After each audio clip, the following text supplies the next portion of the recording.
राधे राधे प्रिय भक्तों, आज मैं आपके सामने एक बहुत ही सरल लेकिन जीवन की दशा और दिशा दोनों बदल देने वाली बात लेकर आया हूं। अक्सर आप लोग मुझसे पूछते हैं कि महाराज जी, मन में अच्छे विचार कैसे लाएं, मन को शांत और पवित्र कैसे रखें। ये प्रश्न हर उस व्यक्ति के हृदय में उठता है जो जीवन में वास्तविक शांति चाहता है, स्थिरता चाहता है और सच में अध्यात्म के मार्ग पर आगे बढ़ना चाहता है। देखो, सबसे पहले एक भ्रम निकाल दो, मन कोई आपका दुश्मन नहीं है। मन तो बस वैसा ही हो जाता है जैसा हम उसे भोजन देते हैं। जैसे ये शरीर अन्न से बनता है, ठीक वैसे ही हमारा मन विचारों से बनता है।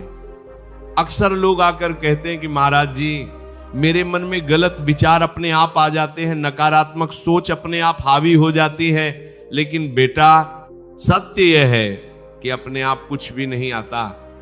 बीज पहले कहीं न कहीं बोया जाता है, तभी फसल आती है। जो आपने देखा, जो सुना, जो सोचा और जिसे बार बार दोहराया, वही धीरे धीरे मन का स्वभाव बन गया। आप विचार करो, अगर दिन भर तुम लोगों की शिकायत सुनोगे, दूसरों की निंदा करोगे, तुलना करोगे, मोबाइल पर व्यर्थ की हिंसा और वासना देखोगे, तो मन पवित्र कैसे रहेगा। दूषित वातावरण में शुद्ध विचार नहीं पनप सकते। इसलिए सबसे पहला और सबसे कड़ा नियम समझ लो, अगर मन को सुधारना है तो अपने वातावरण को सुधारना पड़ेगा, अपनी दिनचर्या सुधारनी पड़ेगी।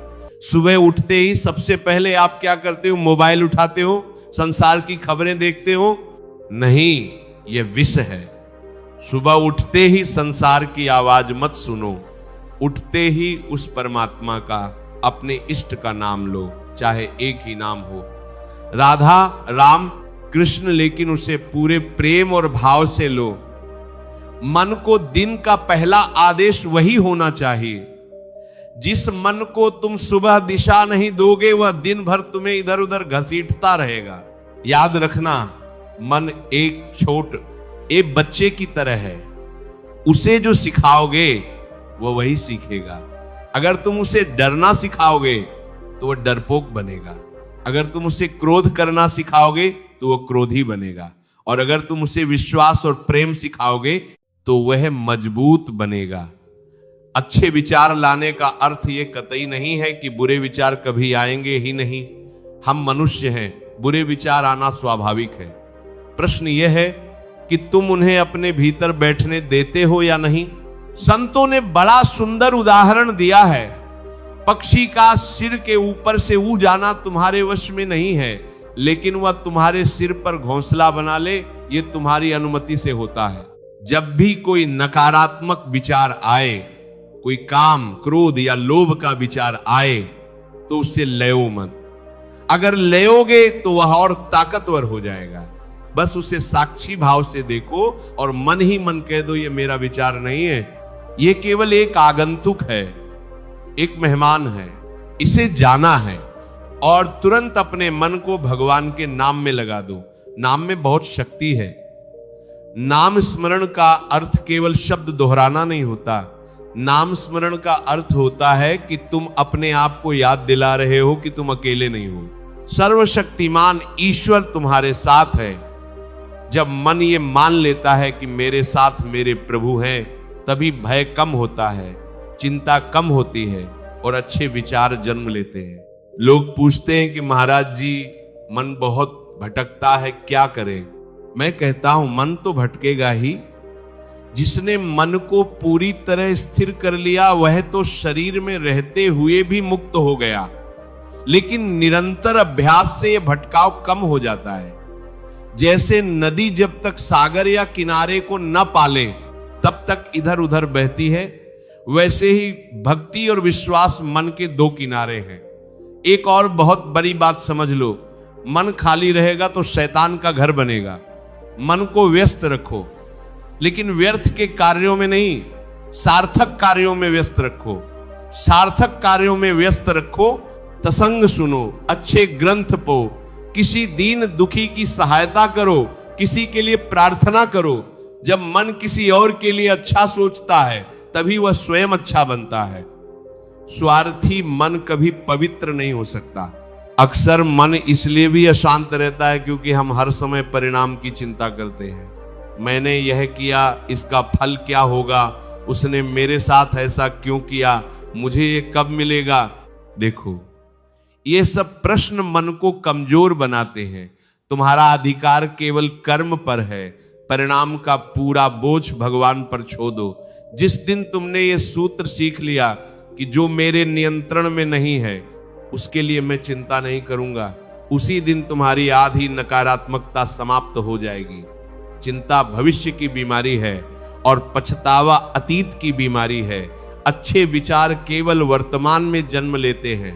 मन में अच्छे विचार लाने का एक और सरल उपाय है कृतज्ञता, ग्रैटिट्यूड। रोज रात को सोने से पहले 3 बातें याद करो जिनके लिए तुम भगवान को धन्यवाद दे सकते हो। चाहे वह बात कितनी भी छोटी क्यों ना हो, कि आज भोजन मिला, आज शरीर स्वस्थ रहा, या आज किसी संत के दर्शन हुए। धीरे धीरे मन क्या नहीं है ये देखने के बजाय क्या मिला है ये देखने लगेगा। कभी कभी मन कहता है कि मेरा जीवन ही खराब है। उस समय अपने से भी दुखी किसी व्यक्ति को देखो, उसकी सेवा करो।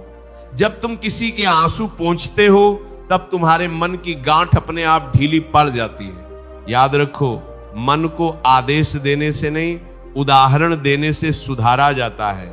जैसा जीवन तुम जियोगे वैसा ही तुम्हारा मन बनेगा। अगर तुम सादगी से जियोगे तो मन हल्का रहेगा। अगर तुम दिखावे में, पाखंड में जियोगे तो मन भारी रहेगा। बहुत लोग कहते हैं मैं चाहकर भी अच्छे विचार नहीं ला पाता। मैं उनसे कहता हूं तुम चाह तो रहे हो, लेकिन अपना आधा मन तुमने संसार में छोड़ा हुआ है। जब तक तुम आधा आधा जियोगे तब तक मन भ्रमित रहेगा। जो करना है पूरे मन से करो। जब प्रार्थना करो तो घजी मत देखो। जब किसी से प्रेम करो तो स्वार्थ मत देखो। जब सत्य बोलो तो डर मत देखो। यही पूर्णता अच्छे विचारों की जड़ है। और एक बात बहुत ध्यान रखना, तुम जिन लोगों से बार बार मिलते हो, जैसा सुनते हो वैसा ही तुम्हारा मन बनता है। जैसी संगत वैसी रंगत। अगर तुम हर समय नकारात्मक, निंदक और भोगी लोगों के साथ रहोगी तो तुम्हारा मन भी वैसा ही हो जाएगा। इसका अर्थ ये नहीं कि तुम घमंडी बन जाओ और सबसे नफरत करो। बस अपने बचाव के लिए थोड़ी दूरी बना लो। मन को शांत करने के लिए मौन बहुत आवश्यक है। दिन में कुछ समय बिना बोले, बिना सुने, बस अपनी श्वास को देखते हुए बैठो। यह अभ्यास मन की गंदगी को नीचे बैठा देता है। जब मन शांत होगा तब अच्छे विचार अपने आप आएंगे। तुम्हें उन्हें पकना नहीं पड़ेगा। जैसे शांत जल में चंद्रमा का प्रतिबिंब अपने आप दिखाई देता है, वैसे ही शांत मन में ईश्वर का प्रकाश उतरता है। जीवन में जो भी दुख है वह मन की व्याख्या है। परिस्थिति नहीं बदलती, दृष्टि बदलती है। और दृष्टि बदलने के लिए धैर्य चाहिए। जल्दी मत करो, मन को समय दो। भगवान भी मन को एक दिन में नहीं बदलते। वे रोज थोड़ा थोड़ा करके तुम्हें मजबूत बनाते हैं। जैसे कुम्हार घड़े को अंदर से हाथ लगाकर बाहर से चोट मारता है, वैसे ही गुरु और भगवान हमें गढ़ते हैं। इसलिए अपने आप से निराश मत होना। गिरो, संभलो और फिर चलो। यही साधना है। आज यदि तुम्हारे मन में एक भी अच्छा विचार आ गया तो समझ लेना तुम सही दिशा में हो। एक दीपक अंधकार को चुनौती नहीं देता, बस जलता है और अंधेरा अपने आप दूर हो जाता है। और याद रखना, मन तुम्हारा सेवक है, स्वामी नहीं। उसे सिंहासन पर मत बैठाओ। सिंहासन केवल ईश्वर का है। अब इस बात को अपने हृदय में बैठा लो और यहीं से इस विचार यात्रा को आगे बढ़ाते हुए एक बात और गहराई से समझ लो। मन को तुम जैसा आदेश दोगे वह वैसा नहीं बनेगा। मन वैसा बनेगा जैसा तुम स्वयं बनोगे। क्योंकि मन शब्दों से नहीं, अनुभूति से सीखता है। तुम ऊपर से कहते हो कि मैं सकारात्मक सोच लाना चाहता हूं, लेकिन भीतर से स्वयं को ही कमजोर मानते हो। तुम कहते हो मैं अच्छा बनना चाहता हूं, लेकिन भीतर ही भीतर अपने आप से ही शिकायत करते। रहते हो। जब तक तुम अपने आप से मित्रता नहीं करोगे, मन तुम्हारा साथ नहीं देगा। सबसे पहले अपने आप को दोष देना बंद करो। जो हो गया उसे स्वीकार करो। स्वीकार करना हार नहीं है, स्वीकार करना बुद्धिमानी है। जिस दिन तुमने अपने अतीत से लड़ना बंद किया, उसी दिन तुम्हारे मन में शांति का पहला बीज पा जाएगा। मन को सबसे ज्यादा अशांत तुलना करती है। कोई आगे निकल गया, कोई ज्यादा सफल हो गया, कोई ज्यादा सुखी दिख रहा है। याद रखना, जो बाहर से दिखता है वही सत्य नहीं होता। हर व्यक्ति अपने हिस्से का संघर्ष लेकर चलता है। तुम केवल अपनी थाली देखो, दूसरों की थाली मत गिनो। जब मन तुलना छोड़ता है तभी उसमें संतोष आता है, और संतोष ही अच्छे विचारों की जननी है। असंतोष में कभी पवित्रता नहीं पनपती। मन को शुद्ध करने का एक और अचूक उपाय है क्षमा। जिसने तुम्हें दुख दिया उसे मन में पकड़ कर मत बैठो। क्षमा उसके लिए नहीं, तुम्हारे अपने लिए है। जो क्षमा नहीं करता वह हर दिन उसी घटना को, उसी पिया को जीता है। तुम सोचते हो मैंने तो माफ कर दिया, फिर भी मन याद क्यों करता है? क्योंकि तुमने माफ केवल शब्दों से किया है, हृदय से नहीं। हृदय से माफ करने का अर्थ है, अब मैं इस स्मृति को, इस याद को अपने भीतर भोजन नहीं दूंगा, इसे पोषित नहीं करूंगा। जब भी पुरानी पिया उभरे, मन को किसी उच्च विचार में लगा दो, भगवान का नाम लो, किसी का भला सोच लो, या बस अपनी श्वास पर ध्यान कर लो। धीरे धीरे वह स्मृति कमजोर पा जाएगी। मन बहुत चतुर है, सावधान रहना। वह आध्यात्मिकता को भी अहंकार बना लेता है। वह कहता है मैं दूसरों से ज्यादा जानता हूं, मैं ज्यादा समझदार हूं, मैं बड़ा भक्त हूं। जहां अहंकार आ गया वहां अच्छे विचार टिक नहीं सकते। सच्चा और अच्छा विचार वही है जिसमें विनम्रता हो।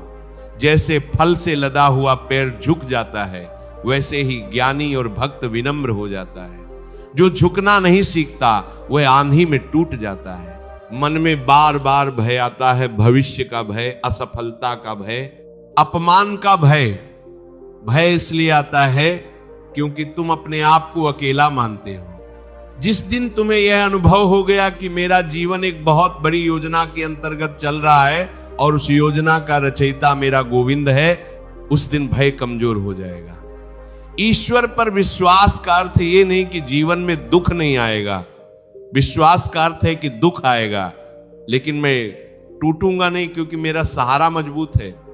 ये भाव जब मन में बैठ जाता है तब नकारात्मक विचार टिक नहीं पाते। मन को भोजन दो, लेकिन शुद्ध भोजन। जैसे तुम ससा हुआ भोजन अपने शरीर को नहीं देते, वैसे ही ससे हुए विचार मन को मत दो। हर खबर देखना आवश्यक नहीं, हर बात पर प्रतिक्रिया देना आवश्यक नहीं, हर चर्चा में शामिल होना आवश्यक नहीं। कभी कभी चुप रहना सबसे बड़ा सकारात्मक कर्म होता है। मौन में मन स्वयं को सुनता है, अपनी कमियों को देखता है और उन्हें सुधारता है। यदि तुम्हारा मन बहुत अधिक व्याकुल रहता है तो शरीर को श्रम दो, सेवा करो, परिश्रम करो, पसीना बहाओ। खाली शरीर में ही खाली मन शैतान बनता है। जब शरीर थकता है तो मन को विश्राम मिलता है। रात को सोने से पहले दिन भर के विचारों को छोड़ दो। मन से कहो अब विश्राम करो, जो हुआ सो हुआ। भगवान को धन्यवाद दो कि आज का दिन निकल गया। ये छोटा सा अभ्यास मन को सुरक्षित अनुभव कराता है। मन को भरोसा चाहिए। जब उसे भरोसा मिलता है तो वह अच्छे विचारों से भर जाता है। भरोसा स्वयं पर, ईश्वर पर और समय पर। समय बहुत बड़ा शिक्षक है।